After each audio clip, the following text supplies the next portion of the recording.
Hey everyone, welcome to my channel. My name's Amanda and I'm autistic. I have ADHD, I have total aphantasia, and I have a memory disorder called SDAM. That stands for severely deficient autobiographical memory. And I talk about all of these in various playlists on my channel, so make sure you check them out. So today's, I don't know, I got diagnosed with autism, I think about 10 months ago, it was last fall. And I've said on this channel many times that it has been just kind of a roller coaster of emotion. It's kind of interesting because with my memory disorder, I've already forgotten a lot of the experience of being newly diagnosed. Some of it still sticks with me. If you watch my videos on my memory disorder, I have my semantic memory. So that means I have knowledge about things that have happened to me. Like that's how I remember that I got diagnosed last fall, but I don't have the episodic memory.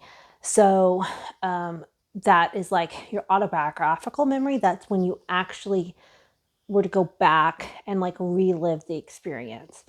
So for instance, I know for the first couple months after my diagnosis, I would feel the urge to cry. And actually started crying a lot. And I remember being really confused about that because it's not like I'm a person who never cries, but I'm just not a person who cries often.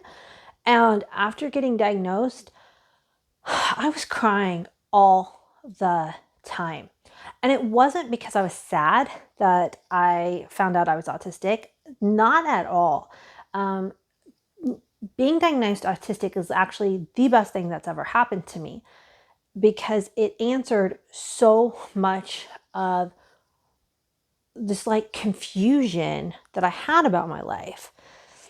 But it's like the tears, it was processing a lifetime of being on the outside looking in, always feeling different, never quite understanding social situations, not understanding why I never fit in. And I would have these recollections in quiet moments, and then it would just bring me to tears. I cried so much for the first couple months after my diagnosis. And I think it's even harder for me, again, because of my memory disorder. So it's these weird, oh, I know some of these things that happened to me, but unlike other people who are going through this diagnostic process, who can maybe relive some of the bullying. I know I got bullied when I was a kid, but I don't remember it. So that's actually my brain kind of protecting me. But other people who have late diagnosed autism, they might actually, it's like your brain is having to relive with the new answer of autism being the answer. Because every single one of us who was high masking, late diagnosed autistic, when we get the autism diagnosis, it is I hate to say the puzzle piece because the puzzle piece is problematic. The history of the logo of the puzzle piece has very sinister, what's the word I'm looking for? Oh, sorry, I can't think of the right word, but basically it was saying that the people who started the puzzle piece, they thought of autistic children as being empty humans that were missing their puzzle piece and had to be filled. It was very dehumanizing. So that's why many autistic people now, we use the infinity gold or infinity rainbow symbol to identify as a logo for autism. And it is frustrating because when I first got diagnosed autistic, that was my first thing, was oh my gosh, it's the missing puzzle of why my life has been so hard. But unfortunately, that isn't that's not the meaning behind the puzzle piece logo for autism. It wasn't from an empowerment kind of point of view. It was more of like these autistic people are missing some pieces, like they're broken. So anyway, I'm kind of going off on a tangent as I do. But getting the diagnosis was like the answer to questions I didn't even know I was asking. Unlike a lot of people, I wasn't searching for a diagnosis for myself. I was trying to understand what was going on with my kids. And did you know, gosh, I wish I'll try to find the study and link it down below. If I can't find it, I have not been very good at, when I read these articles, I'm just absorbing them and I forget to bookmark them. Anyway, there was a study that from the first point of mental health crisis for women, it takes 8 years for them to get an accurate autism diagnosis. They will go into their doctor and say, something's wrong with me, help me. They will get diagnosed with anxiety disorders or depression, sometimes bipolar, sometimes borderline personality disorder. And then 8 years later, those diagnoses will get removed and they will get diagnosed with autism. And that was a study done that like a really large percentage of women, especially, and BIPOC, I don't want to leave out that community, it takes about 8 years from the initial time they go into the doctor saying, I need help. With my kids, they were 7 years old when I asked their therapist, is it a possibility that my kids are autistic? And because my therapist did not know, or their therapist did not understand about an internal presentation of autism, she said no. And I didn't look further because I trusted her as a medical professional. But 7 years later, so for us it was 7 instead of the 8 years from this study, I started to go, no, my kids, there's something going on. They were struggling socially. They were having more and more and more anxiety. They were really having a hard time functioning, and they were starting to get autistic burnout, which looked like depression, but did not fit all the symptoms of depression, except for like extreme fatigue and tiredness, listlessness, but they still had a really interest in their special interests. And when I started researching all of these key terms and stuff, I'm the one who then came up with, I think my kids are autistic. And then I was able to go to a psychologist. They got evaluated. And as I was now reading more and more about what autism actually is, past what even I thought stereotypes were, then that's when I was like, I am all over this list. This is me too. And then I got diagnosed autistic a month later from the same psychologist because he specializes in teens and adults. And anyway, long rambling kind of synopsis, because I know I've got a lot of new subscribers. I've said all of this in various formats on the channel at some point or another before, but not everybody watches, all the videos, of course.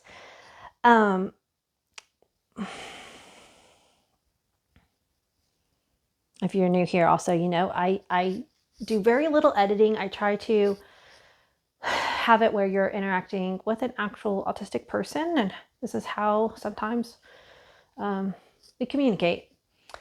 Okay, there's a really strong point I'm trying to make. The puzzle piece, the autism, the burnout, yes. So months at the beginning, I was wanting to cry all the time, and it was a struggle. But as months have gone on, I have been learning to accommodate myself. I've been, embracing my fidget toys. I have been using recovery time when I need to after an overstimulating thing, just all the different things focusing on my special interest when I can, these types of things. And I thought I was maybe coming out of burnout. And when I'm talking about autistic burnout, it is not the same thing as a neurotypical burnout, that where somebody is like, oh, I just need a week off. Well,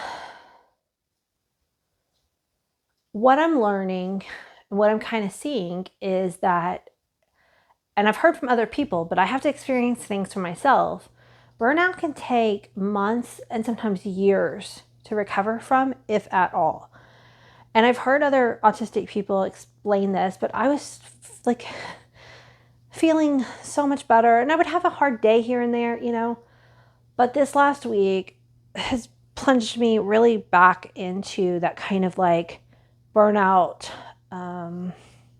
feelings again. I'm having a harder time getting my words out. I've been very, very, very tired. It feels like my muscles don't want to do the thing that my brain is telling them to do. The other night I took a bath, and when I was time to get out of the bath, I was like, this is ridiculous. Like, I need to get out of the bath. I need, like, stand up. And I was like giving myself a pep talk, but it was like the executive functioning to do the things to do to get out of the bath, like, just sounded overwhelming. And I was like, okay, baby steps. And like, I walked myself up through it. Like, okay, during the tub, I'm not going to go through the steps, but like, just everything's been very difficult again this week, and it hasn't been. And so I was a little frustrated with myself because of that. But I just have to remind myself, it's all the process. I had 42 years of masked behavior. And I talk a lot more about masking in my last video. So if you want some more clarity on what masking is, but basically it is pretending to be neurotypical. And my brain did it as a survival technique. I had no idea what I was masking. Some autistic people do. A lot of us have no idea that we are masking. And so it's like coming out of the matrix. It's like all of a sudden, oh my gosh, who I thought I was, I'm not.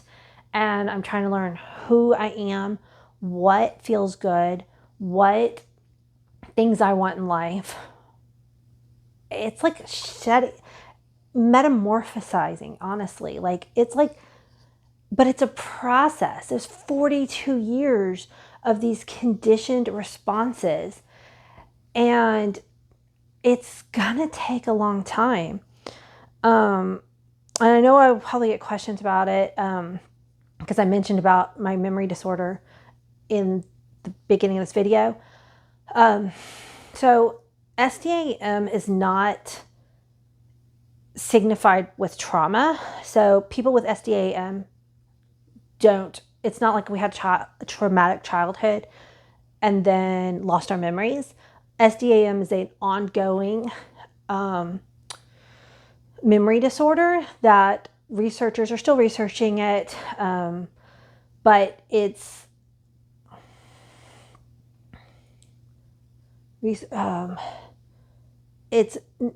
they think it's caused from birth, the way their brains developed, not a trauma thing. But that doesn't mean you can't also have trauma. And while I had a really kind of perfect childhood on some levels, I had a very loving mother. I had food always. I had a warm bed and clothing. I had nice things. We even had some vacations. I did a lot of summer camp. That was really special time in my childhood, was all my summer camps.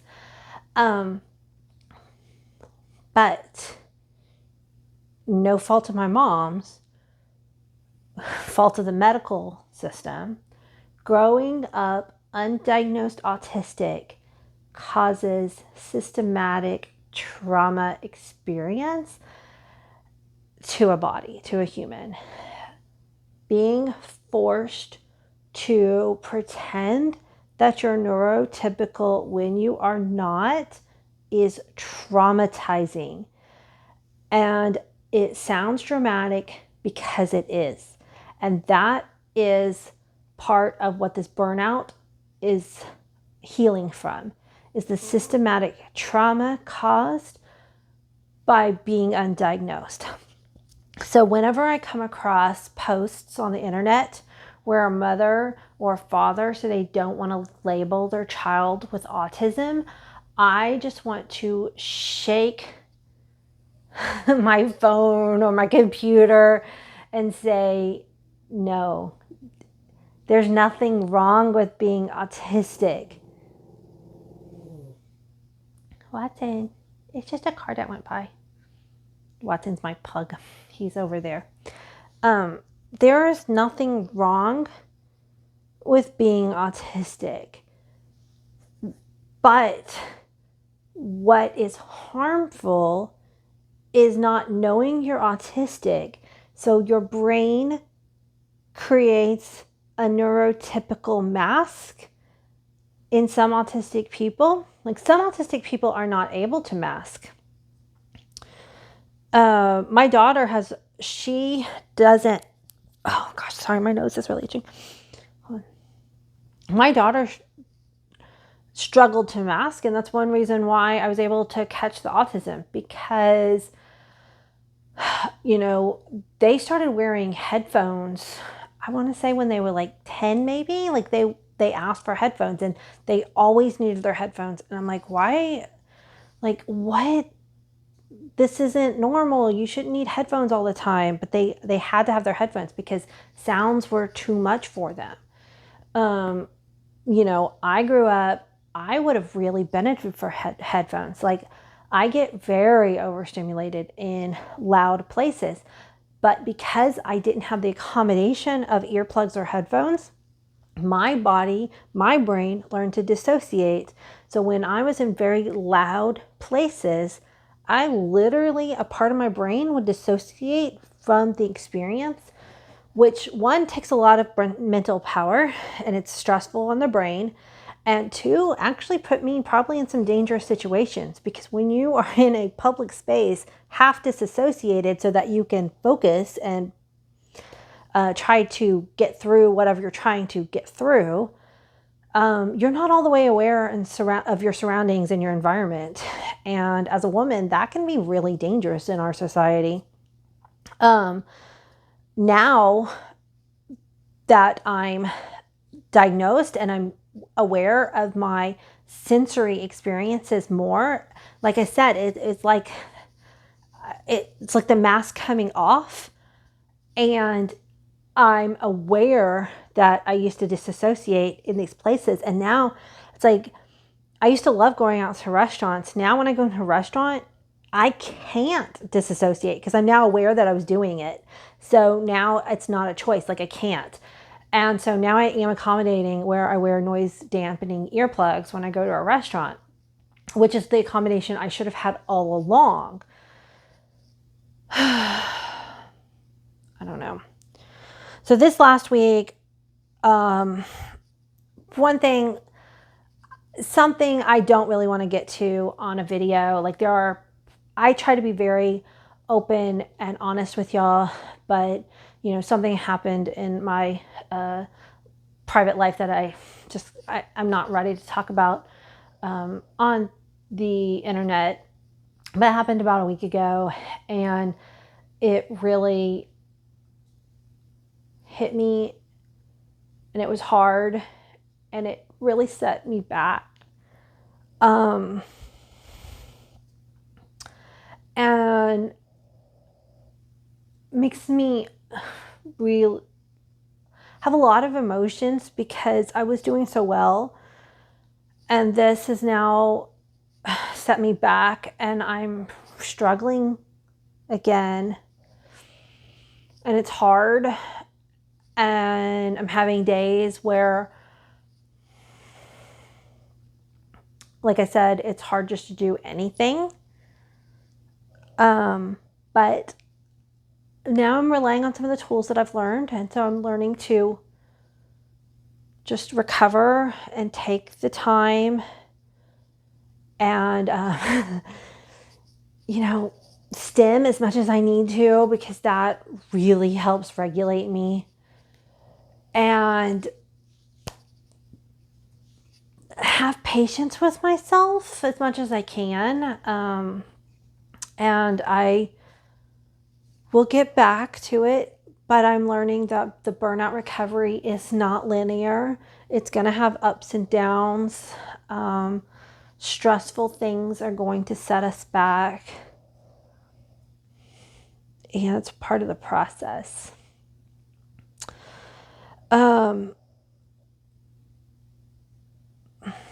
Yeah, like I had some video ideas that I'm excited to get to, but I need more executive functioning, more spoons. If you're not familiar with spoon theory, it's basically a term used in the chronic illness and chronic disability space to kind of like equate how much energy you have for the day.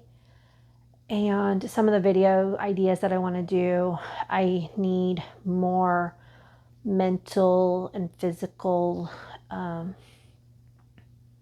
spoons for. Today I was like, I want to chat with you guys, but I just needed a sit down video where I didn't have to try to stay on topic, because that is one of the areas that I'm struggling with this week, is having consistent flow of thoughts. So yeah, that's where I am, and I want to share it because this is my vlog and it's my journey. It's my late diagnosed journey, and this is part of it. So thank you guys for being with me like always, and I appreciate it. Upcoming, because I do like to keep y'all a part of what I can, I actually have an allergy test coming up, I think next week. I need to look that up. That's going to be a whole nother stressful thing. But I am hoping, right now I'm not on any medications. I am hoping to get on an ADHD medicine. The first one, I have a video about it. I went on it and had really great results ADHD wise, but I had an allergic reaction. And so my doctor wants me to do an allergy testing before we go further. Unfortunately, I had my foot surgery in the middle of that. And so I didn't want to deal with allergy testing and foot surgery at the same time. So I put my allergy testing off. And so it's finally come up. Anyway, I will talk to y'all later. I'll see you down in the comments, until the next one. Bye.